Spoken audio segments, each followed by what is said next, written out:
Fərid Məhərrəmli. Setralı.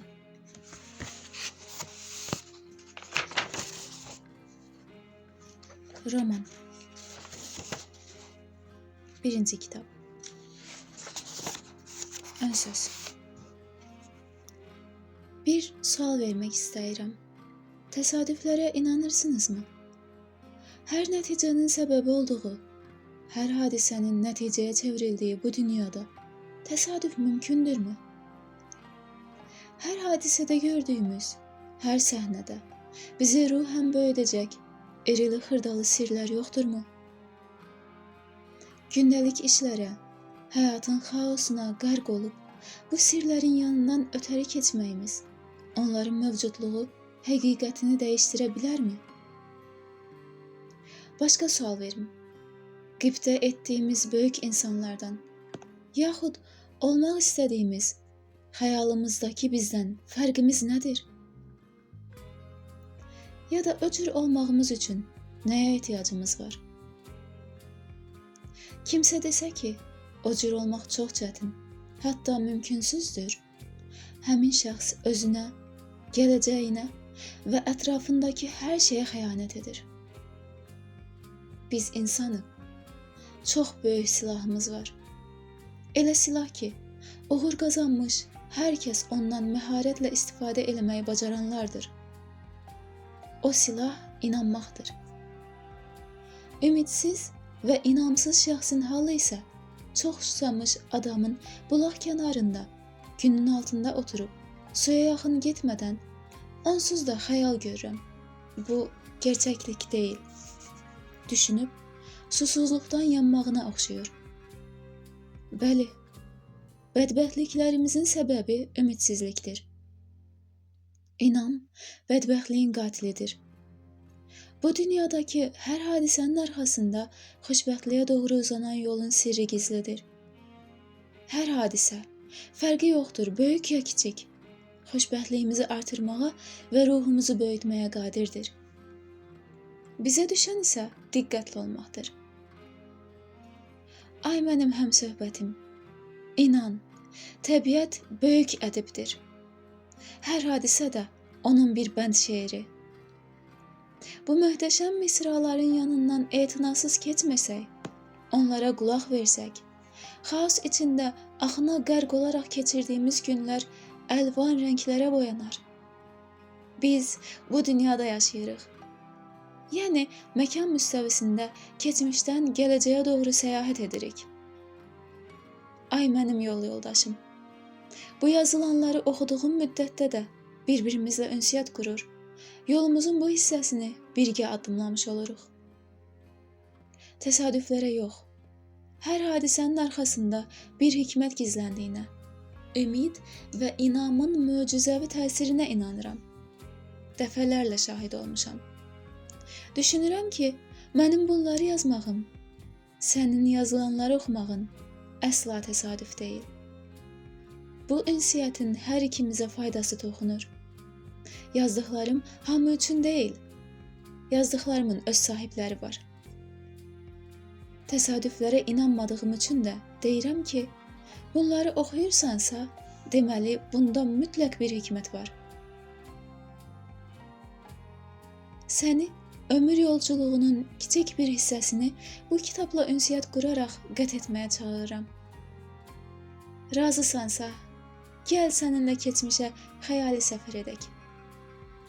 Qədim dövrləri, əvvəl xatirələrə, sonra hekayə, nağıllara, əfsanələrə çevrilmiş, sonra isə unudulmuş zamanları xatırlayaq. Zumxeği Claudius'un zamanlarını.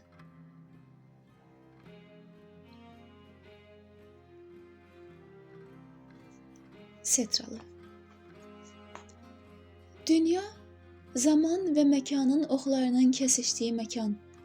Hər saniyəsində, hər qarış torpağında müxtəlif hadisələrin baş verdiyi yer necə də qəribədir.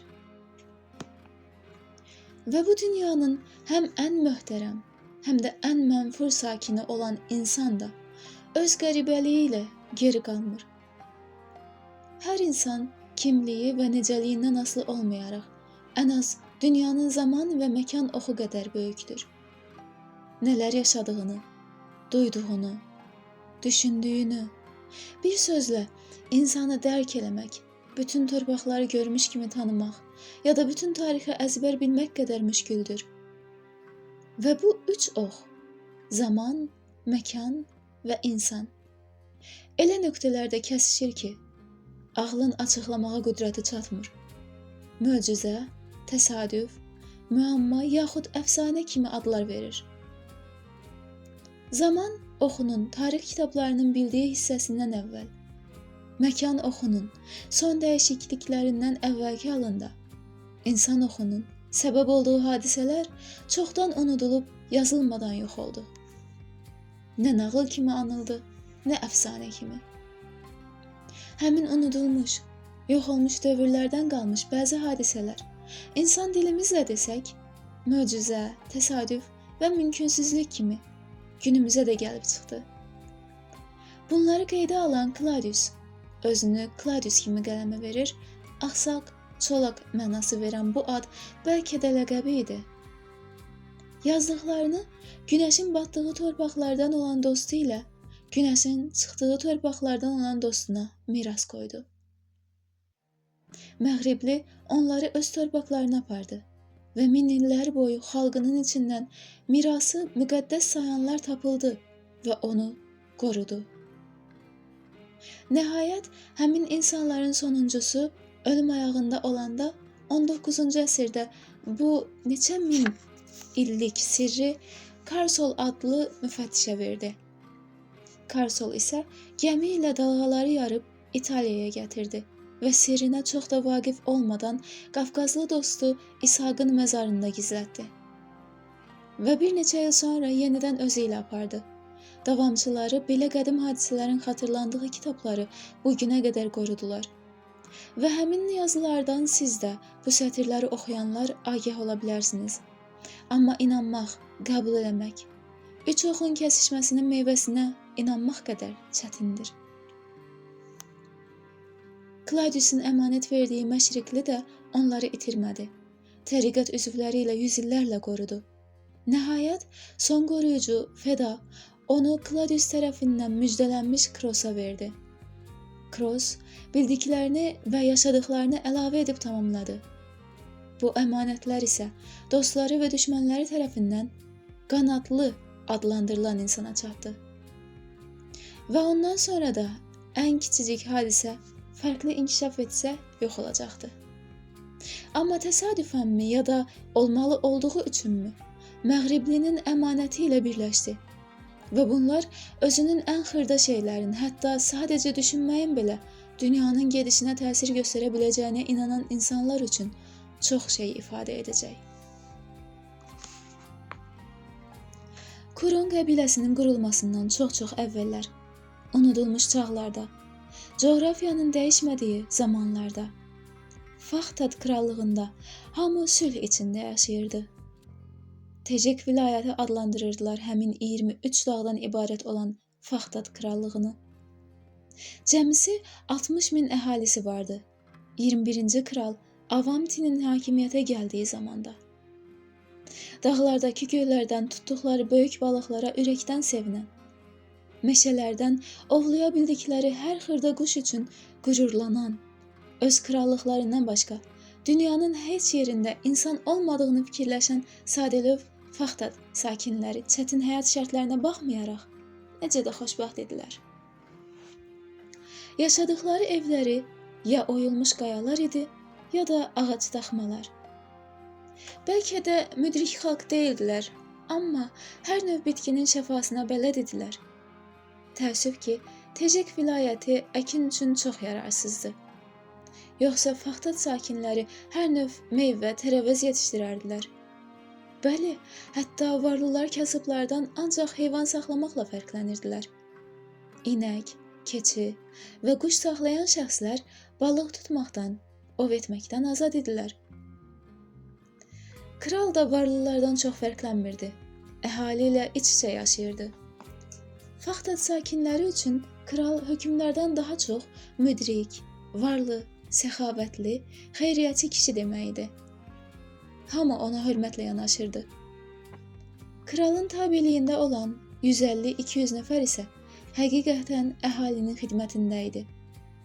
Vergi yox idi, amma əhali könüllü şəkildə krala nələrsə verirdi. O da aldıqlarını səxavətlə paylayırdı. Faxtat krallığının 21-ci kralı Avanti 22 yaşında kral olmuşdu. Xalqını çox sevən gənc idi. Cüssəli, cəld, hər nə olursa olsun şadlanmağı bacaran xalq. Amma Avantinin gözləri Tecik dağlarından uzağa baxırdı. Bərəkətli torpaqlar tapmaq və xalqını Tecikdən çıxarıb rifah içində yaşaya biləcəkləri yerlərə aparmaq arzusundaydı.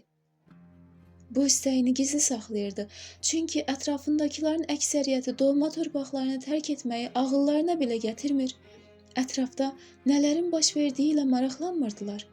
Fikirləşirdilər ki, dünyanın heç yerində insan yoxdur. Amma Avanti əlindəkilərlə kifayətlənmədi. 2 il heyvan dərisi toplayıb aşıladı.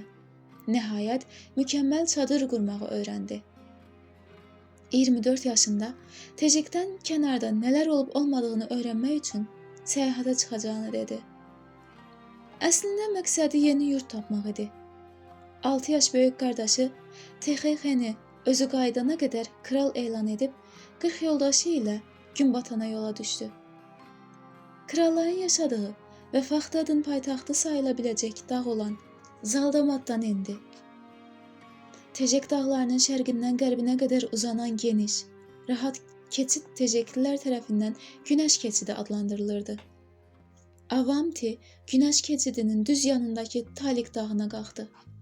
Mağaralarla dolu olan Talik dağının 3000-ə yaxın olan əhalisi həmişə krala sadiq idilər. Üstəlik, Tecik dağlarının ən şücaətliləri sayılırdılar. Avantini krallara layiq formada qarşılayıb, sonra da qərbə tərəf yola saldılar. Bununla da Faxtat krallığının az qala dağılması yolunda ilk addım atılmış oldu.